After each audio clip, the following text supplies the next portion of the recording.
Que é o homem para Sartre? Essa é fácil de responder, dá para responder com uma palavra: liberdade.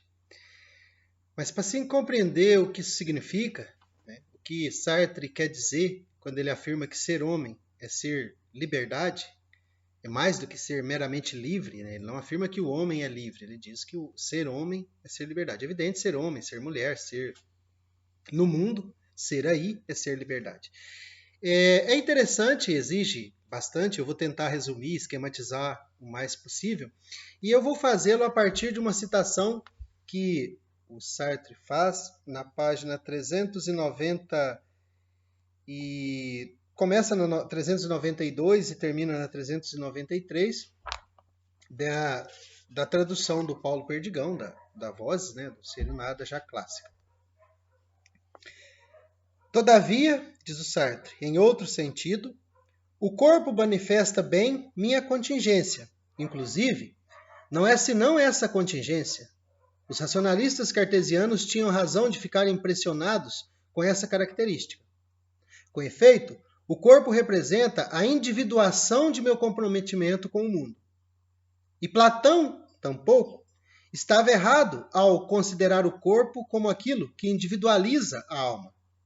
Seria inútil apenas supor que a alma possa desgarrar-se desta individualização, separando-se do corpo pela morte ou pelo pensamento puro, pois a alma é o corpo, na medida em que o para si é sua própria individuação. E aí tem a sequência, a explicação. Bom, o que Sartre quer dizer quando ele afirma que ser homem é ser liberdade? De uma maneira assim tão radical. Afinal de contas, Sartre afirma que ser homem é ser liberdade absoluta. Bom, primeiro de tudo é preciso entender o que é ser liberdade. Nós entendemos, no senso comum, que livre é aquele que não tem impedimentos. Então eu sou livre para fazer o que eu quiser. E não se percebe que esse livre dentre uma enormidade de determinações. Por exemplo, a lei me limita. Não apenas a lei escrita, a lei dos homens, a lei do ethos, né, da ética, do agir humano, mas também a lei da gravidade. Eu não posso voar, eu não posso sair, eu não posso atravessar uma parede, eu não posso cair, né, de uma certa altura, eu não vou voar, eu vou estatelar no chão e eu morro. Então eu sei de uma série de limitações, mas ainda assim nós fomos convencidos de que livre é aquele que escolhe entre opções. Quando Sartre fala em ser liberdade, ele está propondo isso a partir de uma ontologia. Isso nos leva ao primeiro momento, né, então, do que é o homem Sartre. Ele explica o que é o homem a partir de uma ontologia fenomenológica. Então, antes de tudo, é preciso considerar que a filosofia de Sartre ela é ligada à fenomenologia, ela, de certo modo, é aparentada com a filosofia de Husserl. Mas Sartre se distancia bastante de Husserl, sobretudo como crítico do idealismo do Husserl, da filosofia husserliana. Isso faz com que Sartre se aproxime de Heidegger.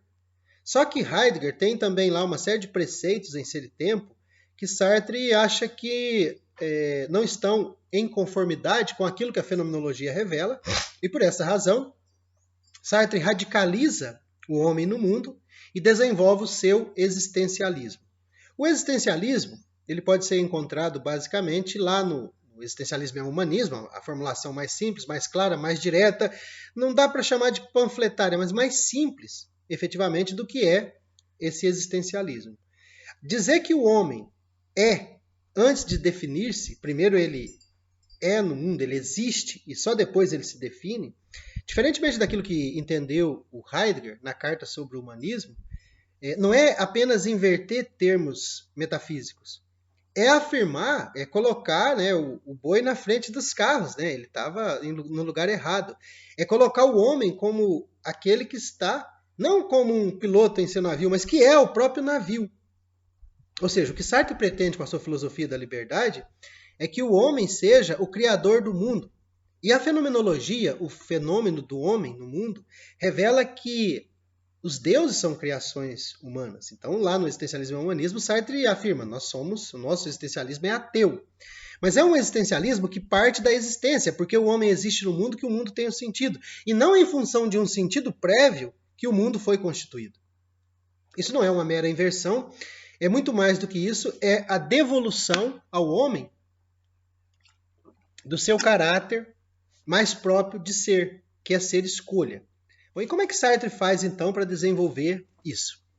Primeiro, por se tratar de uma ontologia fenomenológica, ela não incorre naquelas críticas e naquelas limitações propostas por Kant, pela filosofia kantiana, a toda metafísica ou a toda ontologia. Lá, Kant teria mostrado que o ser não é um predicado real. Mas a passagem por Husserl, a qual já me referi quando falava de Heidegger, fez com que houvesse a possibilidade de desenvolver ontologias contemporâneas, mas que não são de modo algum, desconsideram aquilo que Kant mostrou. Mas ao contrário, é uma ontologia do ser que se revela fenomenicamente. Então, ontologia fenomenológica. Segundo, Sartre se volta para esse mundo, né? Sartre não dá aquele looping heideggeriano de afirmar o homem, mas afirmar o homem a partir do seu ser aí, uma espécie do seu Dasein, né? De uma espécie de, não dá para chamar de essencialidade, mas de um modo de ser que caracterizaria, né, o ser aí, o Dasein. Sartre, ele entende, né, que trata-se do homem mesmo, o homem no mundo. E a metodologia de Sartre é muito direta, ela permite uma passagem do ambiente ôntico ao ontológico, evidente, ontologia fenomenológica, tanto que Sartre utiliza exemplos do cotidiano da sua filosofia, ao mesmo tempo em que ele está lidando com elementos ontológicos. Então você tem ali exemplos tirados do cotidiano que explicitam, né, estruturas ontológicas, e essa passagem ela se dá em O Ser e o Nada de uma maneira relativa. Tem dezenas de exemplos, de uma maneira relativamente natural. Por quê? Porque metodologicamente eu estou descrevendo aquilo que se revela. Bom, então vejamos como Sartre compreende como é essa estrutura básica de sua ontologia. O que se revela no mundo? O que nós encontramos no mundo se eu olhar para isso não nessa infinidade de unidades, mas se eu perguntar sobre o ser de tudo isso que eu posso encontrar no mundo? E Sartre resume a apenas duas possibilidades de ser no mundo. Ou S em si, ou S para si. Eu sou para si, eu sou para mim. Né? E essa garrafa é em si. Né? A garrafa ela é em si porque ela é fechada em si mesma. Porque ela não tem o seu ser em questão, porque ela não tem história e todas as consequências que essa não coincidência consigo acarreta. E eu sou, assim como todos os demais seres humanos, né, conscientes e etc., sou a impossibilidade de coincidir comigo. Então, o estabelecimento das duas modalidades básicas da ontologia de Sartre, ser em si e ser para si, é uma constatação evidente, né, disponível a cada um de nós no mundo. Basta olhar o mundo e, se eu descrever alguma das condutas humanas no mundo, eu automaticamente ou diretamente estou descrevendo o que é o homem, o que é o mundo e a relação que os une. Partindo desse aspecto metodológico, Sartre encontra no mundo a modalidade de ser em si, que é todos os objetos, enfim, tudo aquilo que é fechado em si mesmo, e o ser para si. O ser para si, de certo modo, repete aquilo que o Heidegger já tinha anunciado. Né? O ser que tem o seu ser em questão. Só que Sartre amplia essa noção de ter o seu ser em questão. Porque eu tenho o meu ser em questão, mas a partir de uma estrutura que eu não controlo. Né? É como se eu fosse a origem daquilo que eu sou, mas sem ter o controle de onde eu vim ou do que eu efetivamente realizo com o meu ser. Eu explico. O ser em si, ele tem a qualidade de ser idêntico a si. Eu antes me referia a uma garrafa que agora permanece aqui a mesma. Eu e todos nós, né, homens e mulheres, fomos bebês, sabemos que fomos, antes de bebês, embriões, que estivemos no útero e que antes disso nós não éramos. Né? Nós simplesmente compreendemos que nós tivemos um princípio. E desde lá nós estamos mudando. O envelhecer é isso. Né? Você cresce até uma certa idade, o corpo continua repondo células e respirando, né? O respirar é matar células, quer dizer, viver é morrer, é um paradoxo, mas assim é. E essas células que vão sendo repostas, chega uma época que o corpo, ele mesmo, não consegue mais repô-las. Isso é o definhar, o envelhecer, e eu sei que levo comigo, em mim, a minha finitude. Eu sei, fenomenologicamente, que a minha finitude se encerra com a minha morte. Mas eu sei também, fenomenologicamente, que há o fenômeno da religião, que há o fenômeno da filosofia, da noção de alma, etc, etc. Então, quando eu parto do ambiente da fenomenologia, eu não preciso considerar, senão como criação humana, todas essas estruturas, como aquelas que o Platão propôs, uma alma no mundo de ideias, como aquela alma que seria julgada, que o Santo Agostinho se referiu, ou qualquer outra noção separável de alma. Por essa razão, Sartre ele chega a dar razão, de certo modo, ele está sendo um pouco irônico, ao Platão, na citação, no pedacinho que eu li, justamente por isso, porque o absurdo está em pensar em separado. A alma é o corpo, porque ela não poderia existir sem ele, enfim. O Descartes, quando o Descartes afirma aquela separação tão peremptória, tão... mesmo que não haja corpo, que não haja nervos, que não haja eu sou, eu existo, é verdadeiro, essa afirmação que renega para um segundo plano, quase que no ambiente da desconsideração, aquilo que é a corporeidade, fez com que o homem se pensasse de uma maneira equivocada. Nós somos para si. Só que Sartre depois, claro, o que há mais a dizer sobre o ser em si? Ele é em si, ele é o que é. E o ser e o nada, o próprio Sartre diz a respeito de sua obra que ele estaria escrevendo uma obra sobre nada, porque no fim das contas é o movimento nosso, né, de negação em relação ao em si que constitui tudo isso que a gente chama de mundo. Então a ontologia de Sartre é aquela que tem dois seres fundamentais em si e para si. Sendo que eles se autoconstituem pelo próprio movimento de ser.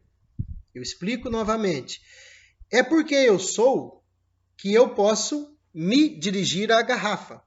Quando eu faço isso, eu não posso me identificar com a garrafa. O que eu tenho como sobra desse movimento intencional da consciência? A garrafa, que é o que eu não sou, e a permanência de mim mesmo como sendo esse movimento negativo. Então Sartre descreve o homem como essa impossibilidade de coincidência consigo, que é consciência intencional, que é intencionalidade. Ontologicamente, já vimos, é ser para si. É o ser que tem o seu ser em questão, que não se identifica jamais consigo. Só que, de outro lado, no ambiente ôntico, o que nós temos são pessoas que fazem projeto, por exemplo, de fazer o ensino médio. Mas é só o pressuposto para chegar à faculdade, que é só o pressuposto para fazer o mestrado, que é só o pressuposto para o doutorado, que é só o pressuposto para a vida acadêmica, como professor, como docente, por exemplo. Então, na verdade, nós somos esse movimento, e esse movimento Sartre chama de liberdade. Ele está presente no ambiente ôntico, nesse ambiente da nossa existência, evidente, porque nós o somos, e ele é, ontologicamente, ser para si, como um movimento negativo em relação ao em si. Bom, isso já explica uma parte do que é o ser liberdade. Ser liberdade é ser incapaz de coincidir consigo mesmo. É por isso que quando eu afirmo que eu sou professor, eu afirmo isso sabendo, porque a consciência ela reflete. Eu me vejo de fora, eu olho para mim mesmo. Quando eu afirmo eu sou professor, eu me afirmo sabendo que sou professor, mas sou a maneira de não sê-lo. Ou seja, diferentemente de um cinzeiro, que é um cinzeiro por dentro, nele mesmo, e que não deixa de ser cinzeiro, eu sou o professor. Mas sendo professor, eu sou marido, eu sou cidadão, eu não sou, mas eu poderia ser torcedor de futebol, não sou também, mas poderia ser fiel de alguma igreja, e assim por diante. Isso mostra que o que eu sou não se resume a essa carnalidade, mas passa pelo olhar do outro, porque ao olhar do aluno eu sou o professor, ao olhar da esposa eu sou o marido, ao olhar do Estado eu sou o cidadão e assim por diante. Então nós somos essa complexidade de ser que se reúne nisso tudo que eu chamo de eu, que tem muito mais do que uma mera alma, como aquela coisa pura, tão boa, linda, transparente, mas que ao mesmo tempo exigia negar nela como sendo do corpo tudo aquilo que ela que a moral da época considerasse errado. Não se trata disso, mas de outro lado também não se trata de um mero autômato. Nós não somos algo mecânico, né? Nós damos sentido para aquilo que nós somos e nós damos sentidos para escolhas que nós fazemos a respeito daquilo que nós somos. Existe uma razão para eu estar com o cabelo sem cortar curtinho, para eu não raspar a minha face todos os dias. Né? Eu não preciso rapar minha cara todo dia. Existe uma razão para que eu esteja com essa roupa, né? E existe uma razão, enfim, tudo isso são sentidos de mundo que eu escolho em meu corpo. Então, as duas estruturas básicas da ontologia é ser para si e ser em si. E vocês já devem ter notado que o homem, a mulher, ele é ao mesmo tempo essas duas coisas. E é disso que eu vou falar no segundo vídeo.